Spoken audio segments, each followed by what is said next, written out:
Good morning, everyone. We're just gonna allow maybe another 3 to 4 minutes to see if everyone who have registered for this briefing can join.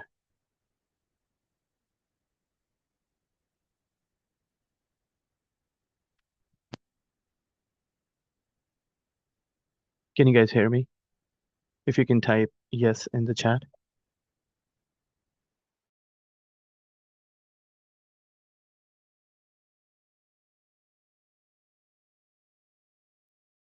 The chat's disabled, Max.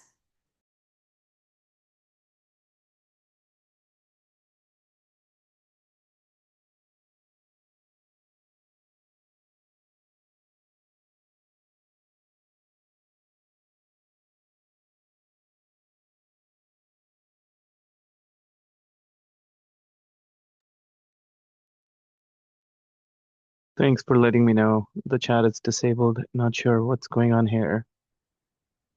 Uh,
so the main chat is disabled for some reason. I'm not sure. I'm trying to figure it out what's going on. But at the end, it's I am gonna give you all my contact info. Um, as well as my email, as well as my City of Mesa cell phone number, in case you guys come across any questions. Well, of course, we're going to have QA sessions at the end of the briefing, but in case you guys come across any questions after the briefing ends, you guys will have my cell phone number and my email. I'll be more than happy to answer any questions.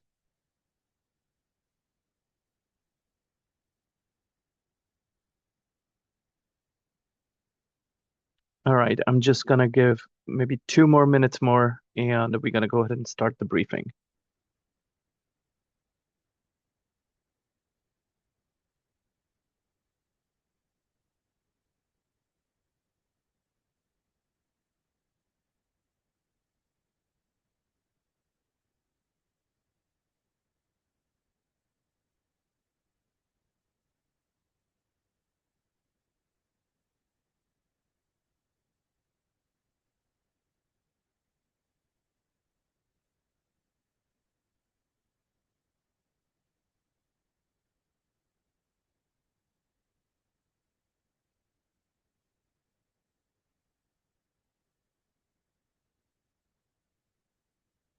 Okay, well, thank you everyone for joining the 2026 landlord briefing here at City of Mesa Housing Authority. I'm still waiting for a few more people, but I guess they can join when they're able to. This meeting is being recorded for anyone who's not able to attend the meeting briefing, and I'll be happy to share the live recording later on. So we're gonna have a few topics of discussion, and like I said, we're gonna have a QA session at the end. So please have your questions ready, and I will try my best to answer all the questions. If I'm not able to, I will get the answers to those questions for you, and we'll send you an email. So the topics of discussions for today's briefing are the 2026 rent payment standards. Um, the RFTA stands for Request for Tenancy Approval. I'll be able to dive in more when that topic comes. And the new inspection standards, which is called Inspire, moving from HQS we used to have before. And then at the end, the difference between the HQS and the Inspire inspection standard.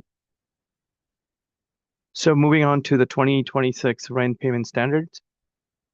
So I will be able to, I have a PDF of this. I will be able to email one you all and just let at the end of the briefing, maybe today or tomorrow. Not sure if these payment standards are already posted on our Housing Authority website. I can double check it. But a couple of days before I checked, it wasn't. So these are the 2026 Mesa Housing Authority payment standards by zip code. Back in the day, the rent payment standards were basically based upon the number of units, number of bedrooms in a unit. But since 2025, not only it's based upon number of bedrooms in the unit, but also the zip code where the property is located. So I'm not gonna go. I'm gonna have the slide open for the next few minutes so you guys can see which zip code your property falls in and how many bedrooms your property is or the unit is, and then you can see what the rent payment standard is. So I'll go ahead and take an example of zip code 85212, very on number one in group one. And let's take an example of bedroom one for $1,980. A lot of landlords have this misconception that, okay, so if it's 1980, I'm going to get that amount. That is true, but that is not true as well. It all depends upon when we get the paperwork from you, uh, the assigned housing specialist will run the comps within 3 miles of the radius where your property is located to see if there are comparable units. For example, if there are one bedroom comparable units listed for rent for 1900 or 1980. If it's not, then the housing specialist will reach out to the landlord and let them know what basically the comparable amount is. And if, for example, if a one bedroom is listed for 1750, then the Mesa Housing Authority might ask you to lower the amount from 1980 to that 1750.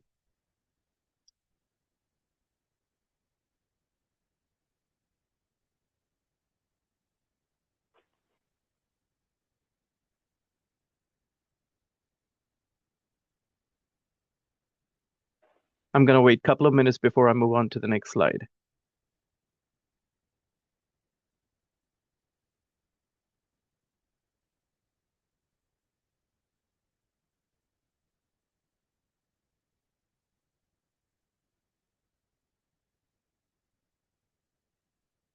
And if you guys have any questions about the payment standards, you might want to write down your questions so that at the end of the briefing, when we have QA, I'll be happy to answer those questions for you.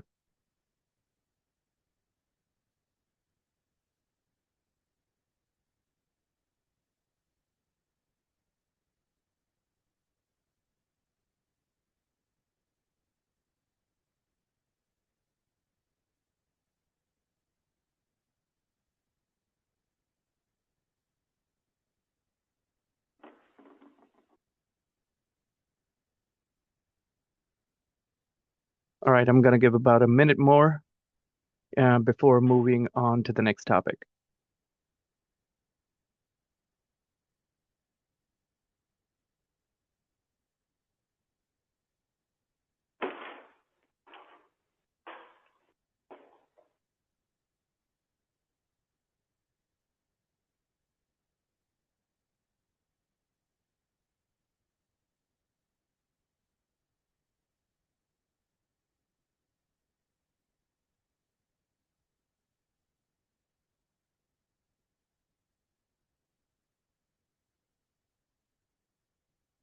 Okay, so request for tenancy approval.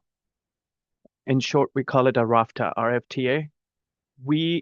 This was discussed in the last briefing, but I'm kind of bringing this topic back again into this briefing because This RAFTA is a set of paperwork when you approve a tenant when the landlord approves the tenant basically gives the RAFTA to the landlord for the landlord to complete it and send it. Uh, Once completed, the landlord will turn the RAFTA at Mesa Housing Authority. Uh, this packet has to be signed by both the landlord and the tenant. And why I'm bringing this topic back, because when we get the RAFTA from the landlord, we are missing, majority of the time, we are missing a copy of the proposed lease or an unsigned lease. We cannot move forward with the processing of RAFTA without the copy of the proposed lease, and that kind of delays the whole process. So it is my request moving forward to all the landlords that once you turn in the RAFTA, please, please, please submit a copy of the proposed lease. And if you're a brand new landlord, um, then the RAFTA will include the Section 8 property forms for the landlord to complete and send it in, unless you have already completed those forms and submitted to me. That's a different scenario. Then you don't have to you don't have to complete those property forms again. It's always a good idea if you do get the property forms. If you're not sure that you have turned in those forms with me, you can always call me or email me and double check with me that, hey, whether you have my paperwork for a new landlord or you don't. Uh, it's just a good idea. Uh,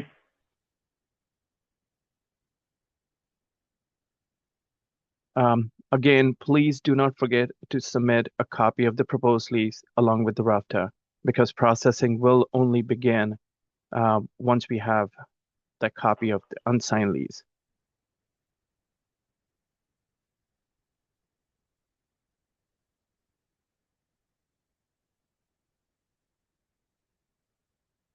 I'm going to give you kind of in brief how a RAFTA looks like. This is how it looks like. It has basic questions about the property, um, and then when the lease gonna start. Um, what kind of property is it? Is it a and then what basic questions does your property have? Heating, cooling, natural gas?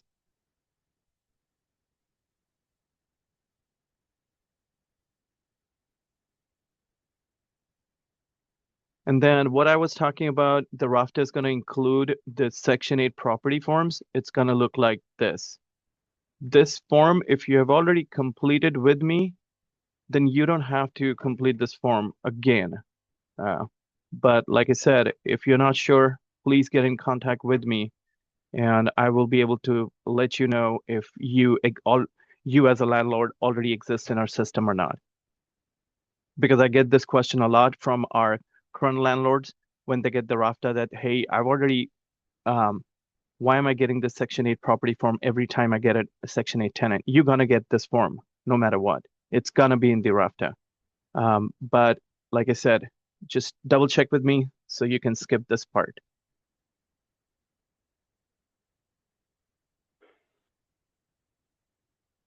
Now, moving on to the Inspire inspection standards. We used to do HQS, and I'll kind of give you at the end what the difference between HQS and the Inspire is. Excuse me, Inspire stands for National Standards for Physical Inspection of Real Estate to replace the HQS, which was the Housing Quality Standard. What Inspire focuses on, it focuses on three things: resident focus, the three areas of inspection, and three deficiency. Resident focus, basically what that is designed to focus on resident both health and safety. Why this transition took place to modernize HUD inspections that prioritize health and safety over the appearance of the unit. What three main areas under Inspire we are looking for is outside, inside, and the unit itself. And there are three categories of this inspection. It's low, moderate, and severe. And we'll be able to go dive more into what low is, what moderate is, and what severe is. Low, basically, in short, it's very minor thing, but the unit will still pass inspection. Like, I'll give you an example. People ask me, landlords ask me, what is low? Uh, Low is basically like an inspection I went to 2 days ago that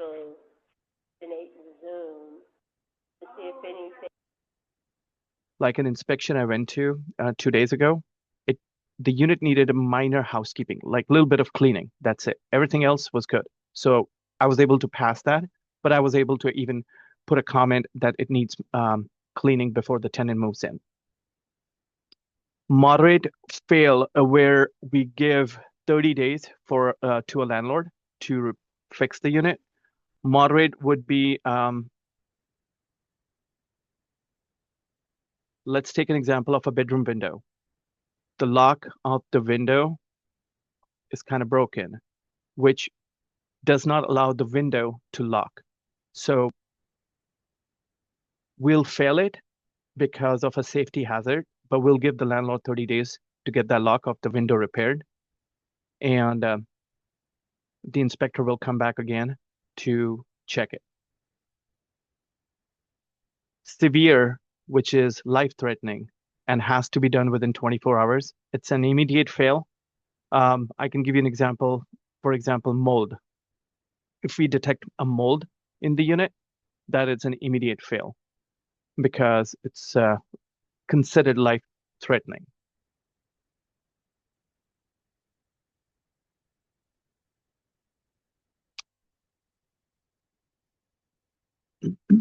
This is kind of giving you more defining on more low, moderate, and severe. Minor issues with little or no impact on safety or living conditions. It'll pass the unit, no repairs required, or pass with comment. Moderate, it affects the quality of the living environment, but does not pose an immediate danger to health or safety. And again, it's a fail, and we allow 30 days to a landlord to get the issue fixed. Severe, again, serious injury or illness, immediate fail, 24 hours given to the landlord to get that issue resolved.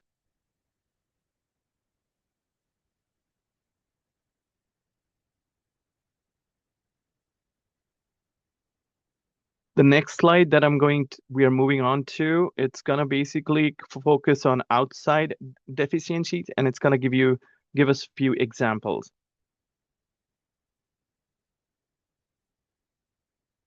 The unit will be considered failed.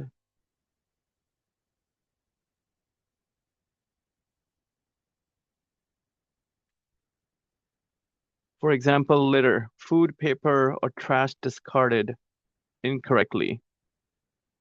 The GFCI outlet, if it's not grounded incorrectly, if there are any exposed wires, and for example, if the unit has 2 stories, it's missing a guardrail.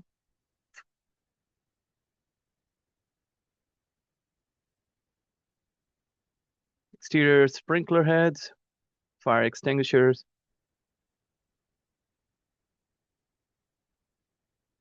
tripping hazards, sharp edges,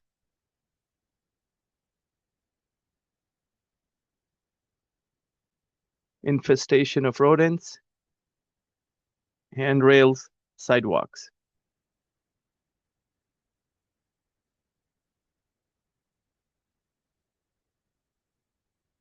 And there is actually, if any of you guys want to know more information on the Inspire inspection standards, I've actually Googled a couple of times, and it actually navigates you to the Inspire HUD website, and it has a lot more detail about the HUD inspection. The next slide that we're going to focus on, it's going to focus inside the unit, and it's going to give you what would be the common fail examples.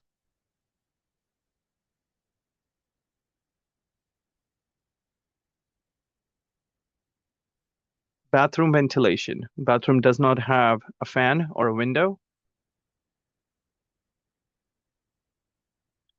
The refrigerator that impacts the function, not cooling. Clogged drains in the sink or bathtubs. The base of the toilet is not secure.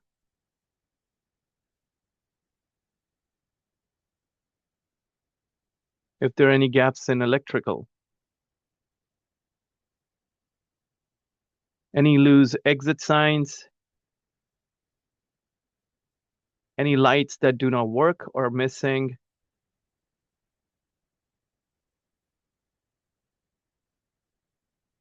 Lead-based paint. Any lights or fixtures that are not securely attached to the wall or ceiling. These are the inside. The next slide that we're going to focus on, it's going to focus on the unit itself.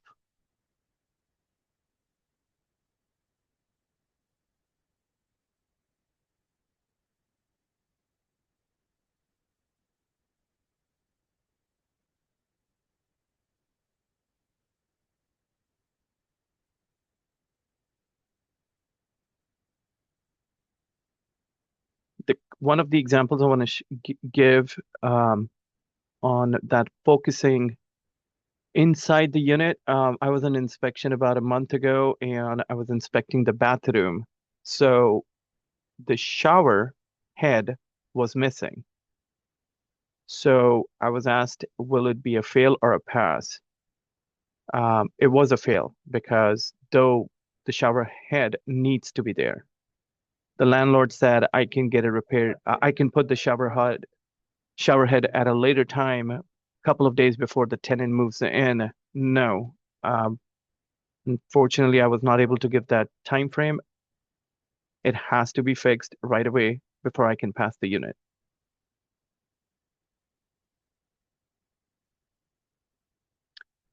This is focusing on the unit itself. Taking example of a cooking range, the burners are working, but the oven is not working. Will it be a pass or a fail? It'll be a fail. Not proper ventilation in the kitchen. Again, GFCI is incorrectly wired. Water heater, another example of an inspection. Everything was good in a unit. When I went to inspect, the electric was on, but the water service was not on. It was an immediate fail because the water service needs to be turned on before the inspector gets to the for inspection, because we need to test for hot water. We need to test for we need to turn on the shower. We need to test the toilet, so the water service has to be on. I've got questions in the past that, hey, do you really need to come out for the water? Can we send you a video of the water running? No. An inspector has to come out. They have to be physically present to test um, the hot water and the bathroom and the shower. Smoke detectors and carbon monoxide detectors, if they are missing, it's an immediate fail. We will not even inspect anything else in the property. We will come back once those detectors are installed. There has been a change in the smoke detectors under the Inspire inspection standards. Before, the smoke detectors we could accept that had a physical battery that we had an access to. When the battery goes out, you just replace it with a new battery. But those smoke detectors are no longer good. The new smoke detectors have to be either hardwired into the wall, or the other ones are with the 10-year battery, the battery which we do not have access to.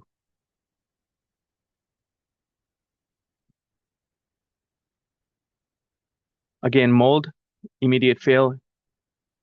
Any kind of infestation, immediate fail.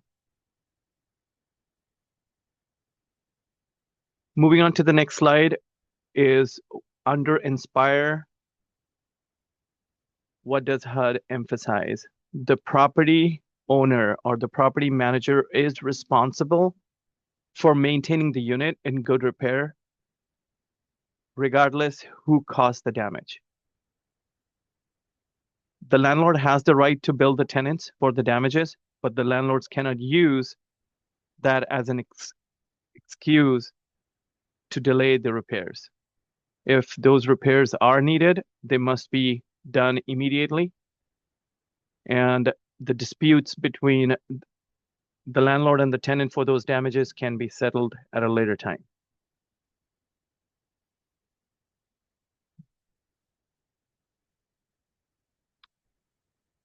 What was HQS, Housing Quality Standards? Basically, it was more focusing on the location, inspection location, living room, kitchen, bathroom, health and safety, non-health and safety.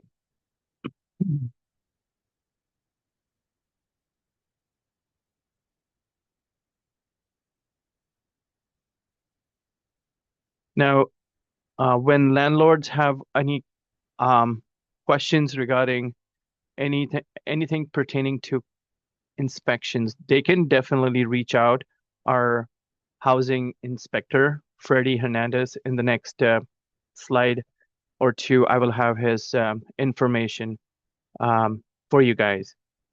If you can get hold of Freddie because he's always on the road, you guys can welcome to shoot me a question and I can definitely coordinate with Freddie and get the answer for you. Inspire, we did the HQS in the previous slide. This is the Inspire National Standards for the Physical Inspection of Real Estate. It's more focusing on the resident. And we discussed the 3 inspection areas and the 3 deficiencies.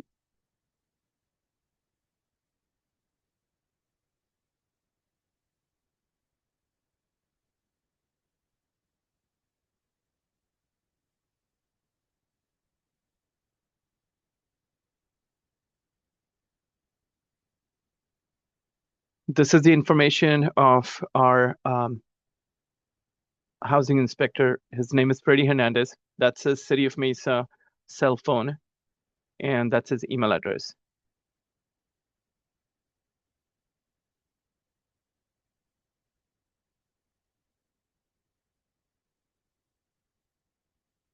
Now, I know we have few new landlords on this briefing today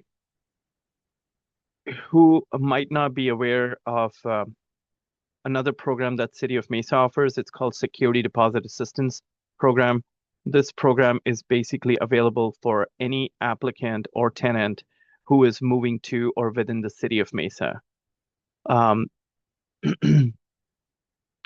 Anytime you do get a tenant who does not have the financial capacity to pay the security deposit out of pocket, they are more than welcome to apply with this Mesa Housing Authority. There are a couple of conditions. They haven't been approved for this assistance in the past 3 years. The tenant cannot sign the lease with the landlord while their security deposit assistance application is in process and cannot take the possession of the unit. For more information, the new landlords can reach out to me directly, and I'll be happy to explain the program. Again, this program, Security Deposit Assistance, it applies to any applicant who is moving to. It doesn't have to be Section 8. It can be a non-Section 8 tenant as well. Moving on to the last slide of this briefing, this is my contact info. This is my City of Mesa cell phone, as well as my city email address. Most of you guys have it. If you guys want to write it down, come across any questions, concerns, shoot me an email or call me directly. If I'm unable to answer your call, I might be in the field. But please do leave a message. People ask me, why didn't you saw my missed call? I called you, why didn't you call me back? I don't know. Sometimes those numbers are not saved. I'm not required to call back if I have a missed call, but I am required to call back if a voicemail is left. I'm open to questions now.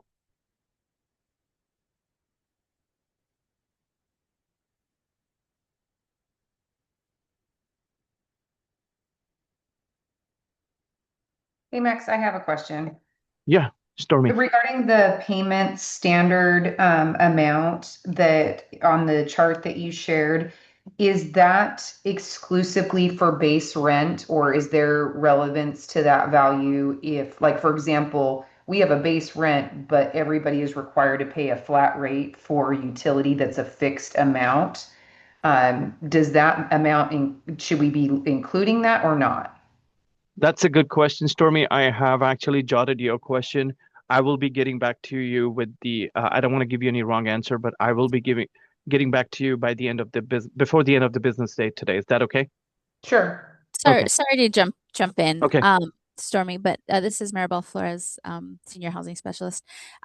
We base it off of the gross rent, so that would be the base rent plus any property tax, and if it's a flat fee for utilities, we would include that. Okay. So, and it also depends on the household itself on what they're eligible for, because their income also comes into play when they're given numbers based on these payment standards. Um, so it kind of would depend on, yes, that's our payment standard for a two-bedroom in that zip code, but two households can come in and they have vastly different incomes, and their numbers can be very different as well. But that's kind of the average.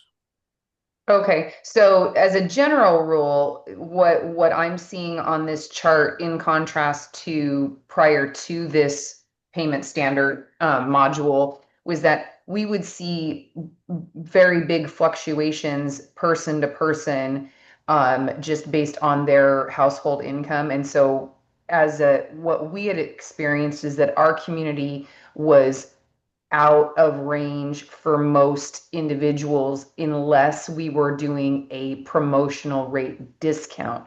And based on this, we fall in the range for just as a standard.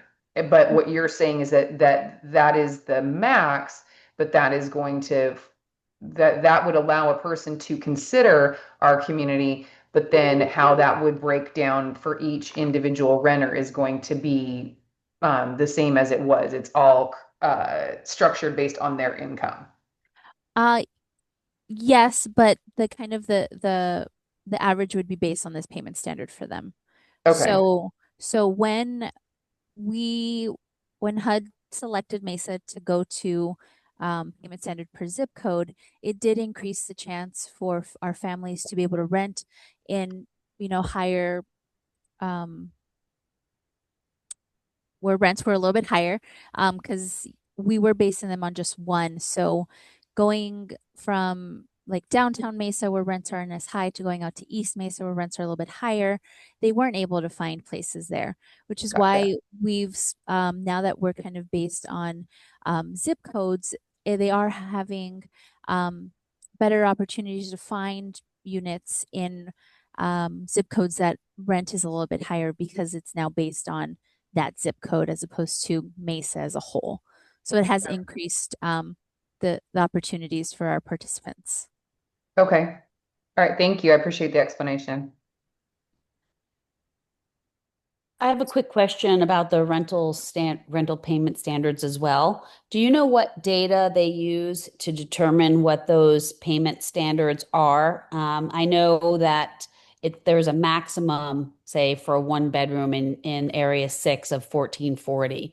Um, if we have a unit, how can we use data to figure out what would work for a tenant So based on what you guys do? so every year, HUD does a study and does it for the whole United States, and so they release the fair market areas, and that would be on their website. So that's how we determine the payment standards based on what they release every year. Okay, so they don't Well, pull any kind of comps for the immediate area.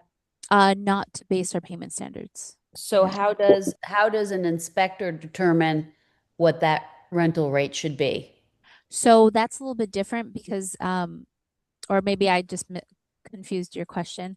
When we are determining if a family is eligible for a specific unit, you, the landlord, are submitting at least 3 comps for the unit on the request for inspection, or if you're submitting a rent increase. And those would be units that are similar and that are unassisted. If you only have one unit and you don't own anything else, then we use our third party company where we ask you to you can add your unit and we're able to print those off for tenants. We use that website to determine if there are any 3 other units in the area within the zip code that are within the rent that you're requesting.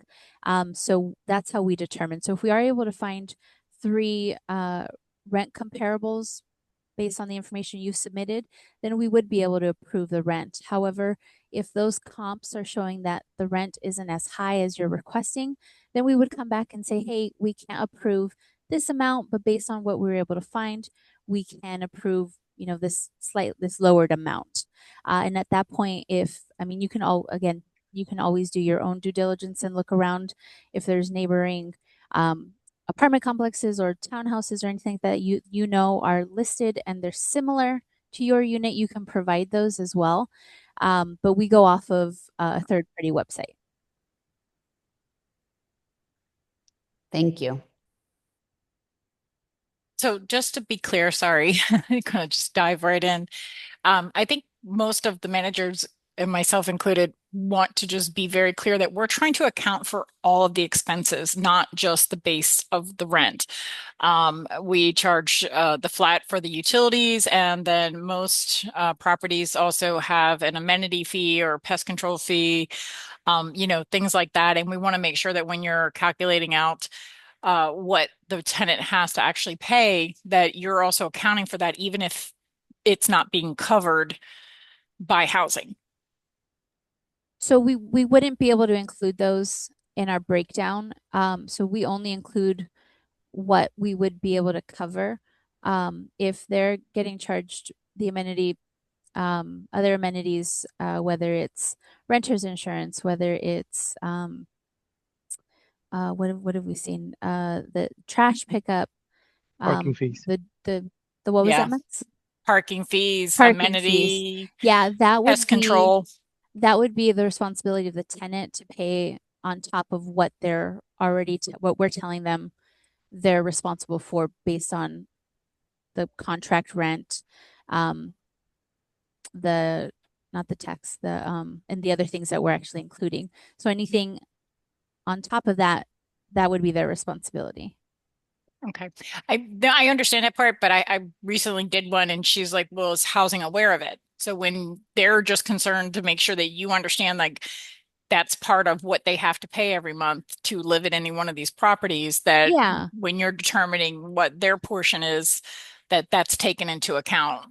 Right. And as long as it's listed out on your proposed lease and or signed lease when that's submitted, we are aware of it, but unfortunately there are things that we can't include to lower their rent. For example, and not including rent in general. Like if they're paying a car payment, unfortunately HUD doesn't allow us to take that into account when we're determining what their portion of the rent is. So it'd be the same thing for the pet rent or the other fees that you guys are charging. Okay. Thank you. Yeah. So with the fire extinguishers, I saw, does every unit need to have a fire extinguisher if there is a smoke detector? No.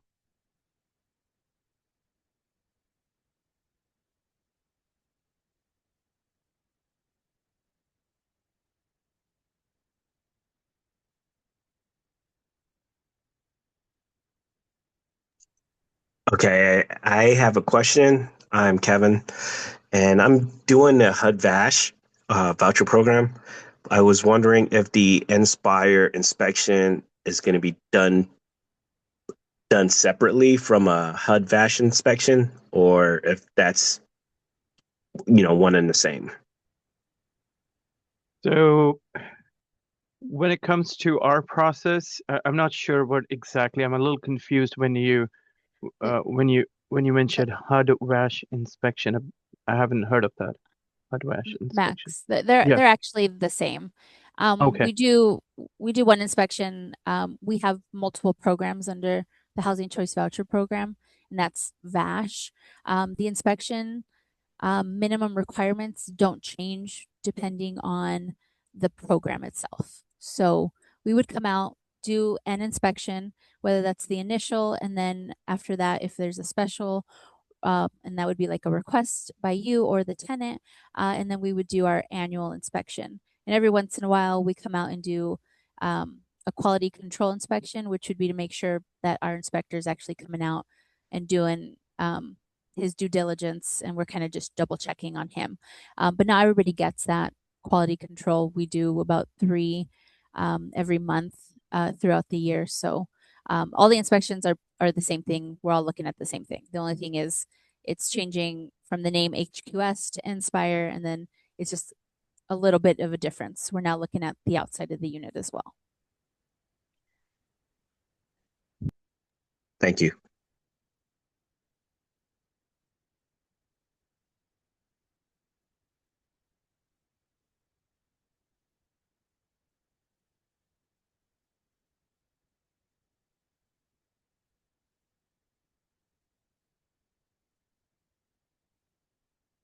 Any other questions?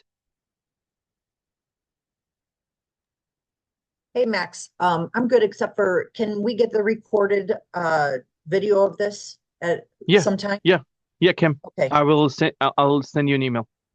Okay. I'm gonna send it to Ken. Okay, sounds good. Okay. Thank you. Hey, Max, You're welcome. I'm not sure if, I think you might have said this already, but I was trying to screenshot. Were you going to send the slides? Yeah. I'll Okay. send it to you as well. Perfect. Thanks so much. No problem. Any other questions before we end this briefing?